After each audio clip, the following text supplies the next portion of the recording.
A democracia começa no momento em que se concede à minoria o direito de tentar persuadir a maioria e tornar-se, assim, ela mesma a maioria. Se o critério mercadológico das aspirações coletivas se sobrepõe ao critério lógico da verdade objetiva, então a maioria tem sempre razão. E se a maioria tem sempre razão, a liberdade de expressão é desnecessária e até prejudicial. O bom funcionamento da razão pressupõe que, em favor de uma ideia, deva haver argumentos objetivamente válidos, bem superiores à simples alegação de que ela expressa o desejo dos muitos. Por exemplo, em 1933, a maioria do eleitorado alemão desejou o líder. É um exemplo típico do que pode a lei dos números, uma vez tornada absoluta e independente da razão. Sim, esse é um trecho de Um Imbecil Coletivo do Olavo de Carvalho, viu? Não doeu concordar um pouco com o Olavo de Carvalho. Bem-vindos a mais um vídeo. Esse é um vídeo de resenha de O Imbecil Coletivo do Olavo de Carvalho. E se você está aqui apenas para me chamar de fascista nos comentários, não tem problema, todo mundo sabe que você não leu livro nenhum do Olavo, você não conhece nada sobre ele, já viu um ou dois tweets esparsos aí por aí, completamente fora de contexto e pretende saber mais que eu, que acabei de ler o livro. Tá tudo certo, a gente já tá acostumado com o seu tipo. E se você está aqui justamente para ouvir as minhas impressões, minhas opiniões, meus comentários sobre esse livro, fique muito à vontade. Vamos comentar então hoje sobre O Imbecil Coletivo. Esse aqui é um livro que faz parte de uma trilogia. Ele, na verdade, é a conclusão de outras duas obras, que é A Nova Era e também O Jardim das Aflições. Então, nesses dois livros, ele meio que traça um panorama teórico para chegar aqui a uma conclusão que vai remeter muito mais à cultura. Então, esse não é um livro sobre política, sobre filosofia, é um livro sobre cultura. Não é à toa que o subtítulo é Atualidades Inculturais Brasileiras. Então, aqui, principalmente no Brasil, né, ele vai trazer as consequências culturais do imbecil coletivo. E o que é o imbecil coletivo, então? Basicamente, ele considera que são pessoas inteligentes que se reúnem para imbecilizar umas às outras com opiniões do homem-massa, com opiniões que são meramente repetições de outras. E isso fica muito nítido, especialmente na ala intelectual, na ala superior de cultura do Brasil, né? Ele vai colocar aqui vários intelectuais que falham em coisas simples de filosofia e de história, mas que são considerados o suprassumo por conta dessa pequena bolha que foi formada desses intelectuais. E um dos objetivos, então, do livro é denunciar esse imbecil coletivo. E por meio de vários artigos tratando sobre o mais variado número de temas. Então aqui nós temos literatura, nós temos mídia, nós temos criminalidade, e todos esses temas são tratados aqui em artigos fáceis de ler, com uma linguagem que é bastante até coloquial, digamos. Ele é um cara que tem muito conhecimento, então tem muita referência, muito filósofo, muita gente citada aqui, muito autor, mas ao mesmo tempo ele tem a capacidade de exprimir as suas ideias de uma forma objetiva e clara, de modo que até nós, pequenos bocós, conseguimos entender aquilo que ele está expressando nesse livro. E isso é um dos méritos do Olavo, né? Esse fato de que ele consegue atingir mais pessoas porque tem uma capacidade de conversar numa linguagem normal, digamos assim, não numa linguagem acadêmica. Porque o que a gente mais vê são pessoas da academia que, infelizmente, não conseguem atingir pessoas mais leigas justamente por essa linguagem. E eu, como sou do meio jurídico, posso afirmar com toda certeza que essa existência de linguagens específicas, de castas, é bastante proposital, é justamente para elitizar esses assuntos.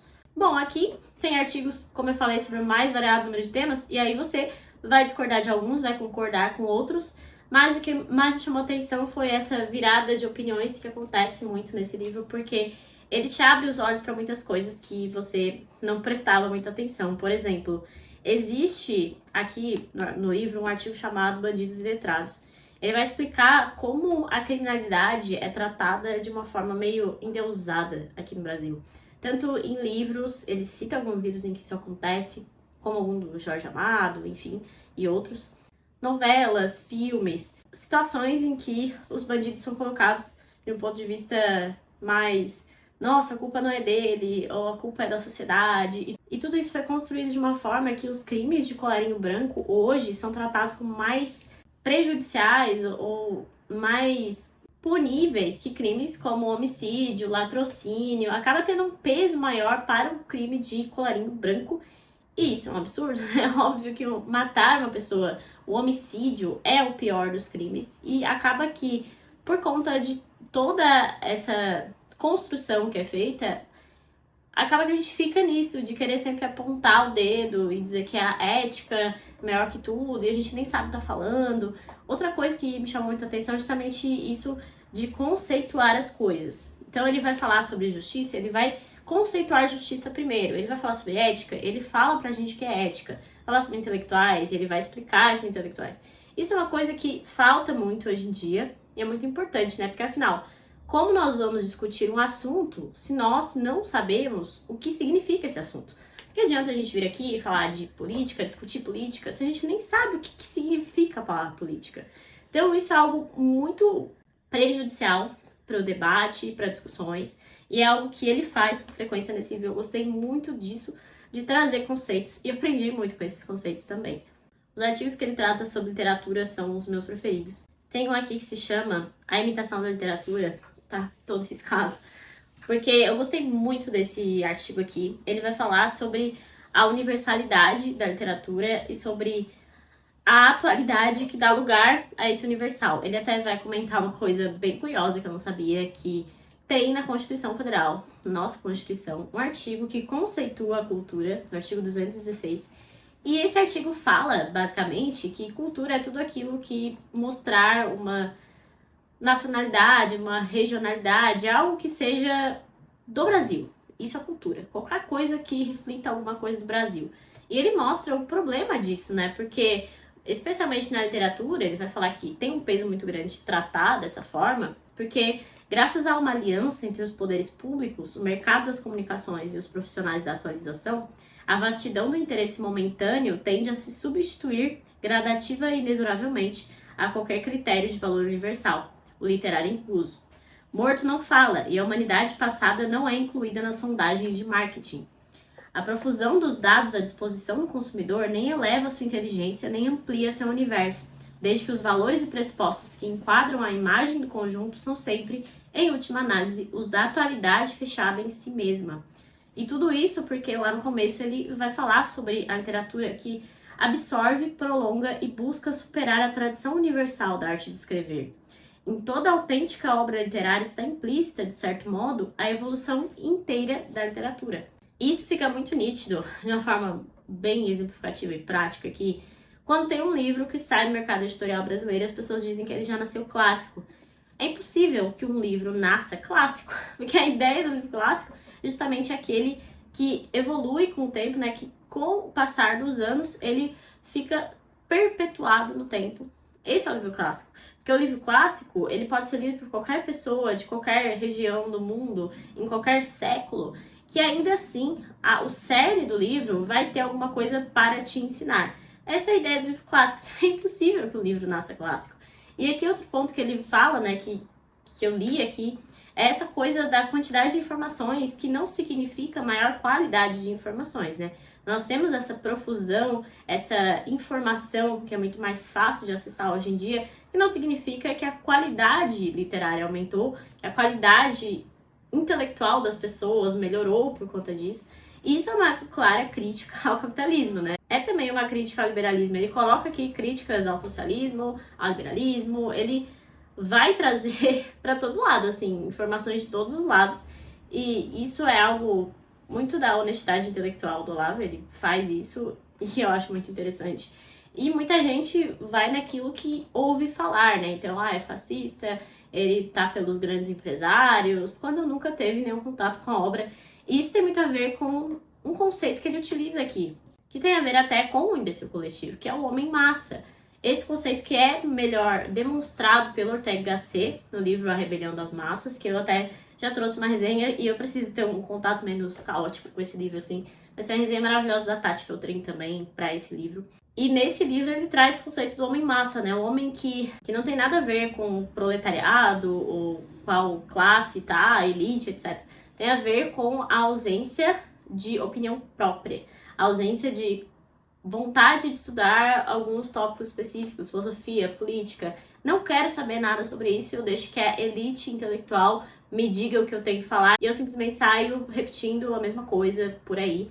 E isso nada mais é do que o imbecil coletivo de uma forma individualizada, né? Aqui nós temos uma forma coletiva, como o próprio nome diz. Ele fala muito sobre a educação, né? E a gente leu esse livro em conjunto no nosso Clube Cubietes, e isso foi o que mais chamou a atenção, né? Tem bastante gente que trata diretamente com isso. Se ao longo do século XX uma atmosfera de clube jacobino vai sorrateiramente se apossando da totalidade da vida cultural, isso se deve em grande parte à proletarização das universidades, que de núcleos geradores de uma elite científica e governante se transformaram em centros de formação profissional para as massas. A democratização do ensino é somente uma fachada para disfarçar uma elitização sem precedentes do acesso ao conhecimento. Milhares de colégios e universidades fornecem às multidões um arremedo de cultura que não passa de treinamento profissional para os ofícios subalternos, enquanto umas poucas escolas de elite em cada país bastam para dar à casta dominante o conhecimento efetivo necessário ao governo do mundo. Eu duvido que tenha alguém que vai dizer o contrário disso aqui, que vai achar que é muito absurdo isso que ele tá falando, porque é bem nítido, né? Essa nivelação por baixo que acaba trazendo todo mundo para um nível medíocre de ensino. Ainda sobre a linguagem, tem um capítulo aqui em que ele vai explicar sobre essa simbologia do claro e do escuro e como existe essa tentativa hoje de acabar com essas palavras, porque tem a ver com racismo, enfim. E ele até tem um capítulo que eu acho que é o mais polêmico de todos aqui desse livro, que ele trata sobre o estereótipo, especialmente do judeu. E vai entrar numa questão bem polêmica em relação a dizer que tudo é antissemitismo, tudo é antisionismo, quando na verdade, por exemplo, a característica de dinheirista do judeu, que é colocado, sei lá, em desenho animado, é simplesmente um estereótipo. E estereótipos são coisas que a sociedade cria para se proteger de algumas determinadas situações. Não quer dizer que é correto, que todo mundo é assim, mas que estereótipo existe, sempre existiu. E isso não é uma ofensa à raça ou uma ofensa ao Estado judeu, enfim. Eu achei um artigo muito bom e muito polêmico, muito mais do que outros temas que são tratados aqui. E mais uma vez você vê que ele realmente critica tudo que ele acha que deve criticar. Enfim, eu acho que eu li alguns dos trechos que mais me chamaram a atenção e comentei alguns dos artigos que mais me chamaram a atenção, mas só as nossas discussões já duraram horrores, porque são muitos temas, muitas coisas que dá pra tirar desse livro. Eu gostei muito, de forma geral, mas é preciso ter em mente que você é um autor mais sensível, digamos, não gosta de sarcasmo ou de ser jogado contra a parede o tempo inteiro. Esse não é um livro pra você, porque a linguagem do Olavo é assim, ele sempre foi assim. Mas o que eu acho que é mais importante dizer em relação a esse livro é que você precisa ler para ter a sua própria opinião. Ele está criticando nesse livro justamente as pessoas que são intelectuais, que têm uma capacidade mental muito grande, têm uma capacidade de conhecimento muito grande, mas acabam em lugares comuns simplesmente para se manter aí numa bolha, numa elite. E aí você vai falar sobre esse livro, vai sair falando sobre esse livro sem tê-lo lido, sem ter contato com ele, você está provando justamente o ponto dele.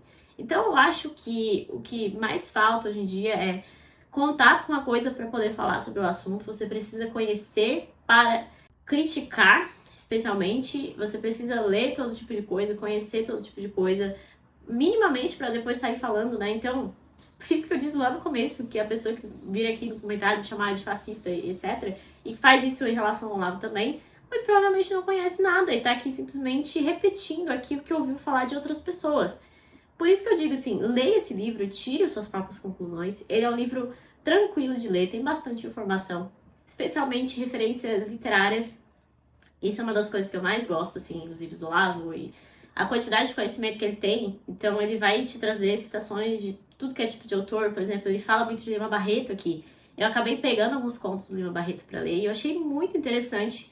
Não tinha contato com ele, tive contato na escola, não gostei, obviamente, porque foi forçado, enfim. Então, eu acho que isso é o melhor desse livro, é você tirar nortes para estudar. Como eu disse, ele é a conclusão de um estudo maior, que é uma trilogia, né? Então, só nisso você vê como vai ter referência aqui, como vai ter coisa para você pegar e sair, estudar fora disso, fora do livro. Por isso que foi incrível ter esse contato de volta com a literatura do Olavo por meio do Imbecil Coletivo. Eu li o mínimo faz muito tempo e a sensação é sempre a mesma. A sensação é de que você é muito burro e que você tá tendo contato com alguém que é muito mais inteligente que você. E o melhor que você pode fazer é tentar tirar o máximo possível de informações, tentar aprender o máximo, sabendo que você não vai sair com o conhecimento que está aqui em todo o livro. Isso é muito importante. Eu sempre entro com muita ciência disso em qualquer obra e é uma coisa que eu recomendo para que todos façam. Enfim, deixe de ser um homem massa, leia o livro, tire suas próprias conclusões, tenho certeza que vai valer a pena e vai ser muito melhor do que sair por aí repetindo a opinião dos outros. E corroborando, então, com a tese do imbecil coletivo. Espero que vocês tenham gostado desse vídeo. Se vocês gostaram, deixem uma curtida, deixem seus comentários. Lembre-se de se inscrever no canal, que isso me ajuda bastante. E até o próximo vídeo.